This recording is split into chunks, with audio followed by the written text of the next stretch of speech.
What's something you witnessed, scary or otherwise, that you still can't explain to this day? r/AskReddit. I never met my father-in-law because he passed away when my wife was only 10. She says he used to play Brown-Eyed Girl and dance in the kitchen with her when she was little. The song means a lot to her and her mom. When my first daughter was born, that was the song that came on the radio the first time my mother-in-law met the baby. For our second daughter, it played on the hospital speakers right after she was born. Pretty cool. In Myrtle Beach, camping near the beach, my grandpop told me to come outside of our camper. When I did, I looked up in the sky to see what looked like a small orange fireball, just darting back and forth through the sky for a minute, and then hovering about. After what felt like a minute of this, the fireball all of a sudden shot out in the direction of the ocean, going what looked like 1,000,000 miles an hour, and then disappeared. I wondered and still do wonder if it was a military flare or something, but I truly don't know. This one isn't huge, but it is real, and my husband and I think about it a lot. One time I was at urgent care to get an injury checked out. My husband was with me, as he usually is for anything medical. The waiting room when you walk in through the door has a long counter at the front, chairs surrounding a TV to the right, and on the left there a little divot in the wall, where more chairs rest in front of a bathroom door. It's a single-person bathroom with no windows and only one door. We were sitting in some of the chairs close to the bathroom door. It was kind of in its own micro hallway, and the only exit from walking out of the bathroom was to walk past my husband and I. After sitting there for a while, a man walks in with his wife through the front door of the waiting room. They don't go to the check-in counter, but rather talk right in front of the door for about 30 seconds, maybe a minute. I didn't hear what they were talking about. The woman nods and leaves through the front door, and the man pauses to look around the room once he's alone. I assumed she was dropping him off to get checked out. His eyes meet the door to the bathroom, and he walks straight there, instead of checking in, going inside and locking the door. My husband and I continue to wait there. 5 minutes pass, 10, 15, 20. We waited there for a long time and he never came out. However, I think we've all had times where we spent a good hour in a bathroom, so we just assumed maybe he had a stomach bug. Later, a woman from the waiting room goes up to the bathroom door to use it after the man had been in there for about 30 minutes. She opens the door, no problems. The lock suddenly wasn't engaged, and she goes in to use the restroom, coming out a few minutes later and going back to her seat. My husband and I looked at each other confused. He went to look in the bathroom and the man wasn't there. There was no other windows or doors to leave out of. The man was just gone, not a trace. We never did figure out where he went, but we do think about it fairly often. Had something just like this happen on a train, 3 other people, and I all saw a man with a hat and briefcase go into the bathroom and lock the door. Another guy walked up after a few minutes and tried the door, but it was locked. Approximately 10 minutes go by, and now there's 2 people waiting by the bathroom door, and 3 of us seated near the door are kind of watching, because one of the people waiting is getting visibly impatient.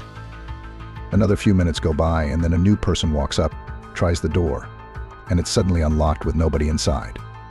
That guy with the hat and briefcase definitely just disappeared. There are no windows in the train bathroom, no hatches. He was just gone. Worked at a tanning salon when I was a teen. It was in the basement of an old 70s apartment building. Since the very first day I worked there, weird stuff would occasionally happen. Faucets in the bathroom starting on their own. Customers would say we knocked on their door or shouted their names while they tanned. Some customers were longtime clients and had all sorts of stories about it being haunted. Like most salons, we had cameras that monitored the hallways, front, and the computer system told me which beds were in use, clean, dirty. So I'm alone one day, and I walk to clean a bed in the back hallway. It's a long hallway with rooms on each side that ends with a door to the laundry room. As I walked into room 6 right next to the laundry room, I took note that the laundry was done. The laundry was done. The laundry room door was open with the light on, and I could hear the dryer stop. Now I'm in the room cleaning the bed when suddenly I hear a door slam so loudly. I jump, thinking it's a tanner or something, even though the door definitely didn't buzz. No, it's the laundry room door. It's closed and the light is off. But here's the thing.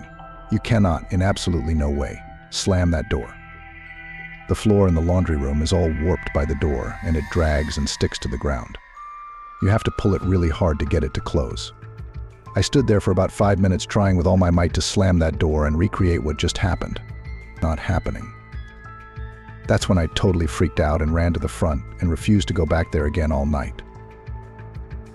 My parents tell this story about me as a child that scared them. Apparently, I woke up very early one morning from a nightmare, crying and screaming. When they came to comfort me and asked me what was wrong, I kept telling them about a plane crash and that everyone is burning and falling. They put me back to sleep and went back to bed themselves, but when they did get up and put the news on 911, it happened and was all over the TV. They just looked at each other and freaked out because it was exactly what I had dreamt the night before.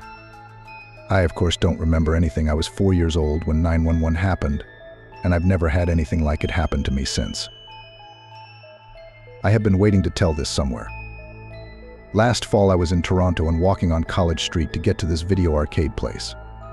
Turns out they were not open yet, so we kept walking to go to another arcade I found on Google Maps that was open but stayed on this particular street. On the way, we passed by this older woman, who must have been in her 80s.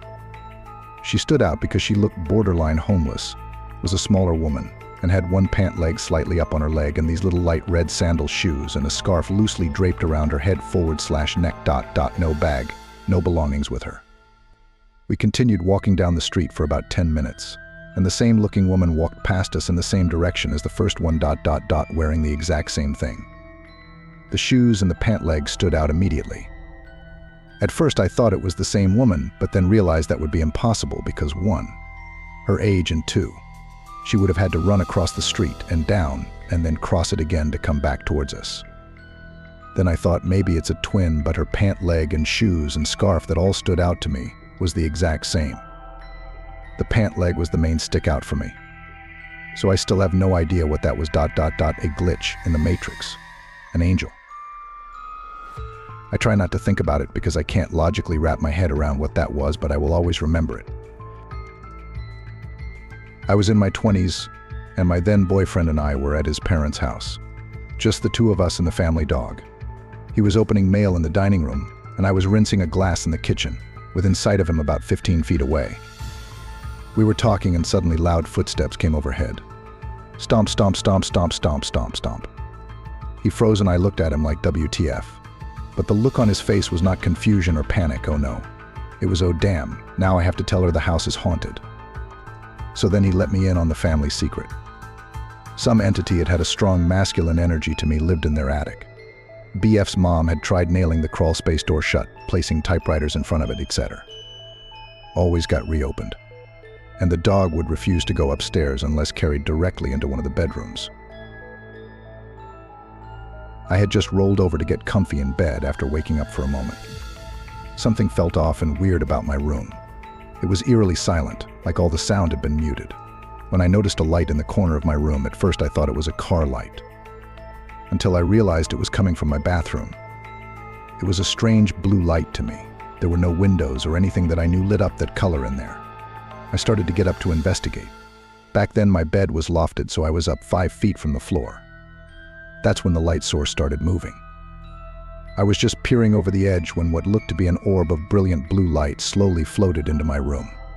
I sat terrified as it floated across the floor. Then stopped.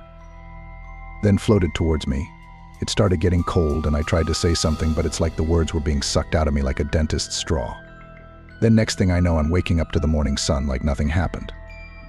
Except I was laying opposite to what I normally do, head where my feet usually are. I try to play it off as a bad dream. But it felt real, and waking up in a new orientation makes me feel like it wasn't. My little brother was a douchebag, and he'd frequently take my car without my permission or putting gas into it while denying up and down that he did so. The kicker is he was almost always smoking or drinking, so he could have really put me at risk. He would put the parking brake on when he parked, despite the area I parked being near flat, so I always knew when he took it. No one else did this. About 5 years ago, I woke up from a vivid dream of being in agony in my bed. I could feel my consciousness dying bit by bit, a pressure in my head building as it all slipped away. It dragged on for many hours, and when I awoke, I knew something was terribly wrong.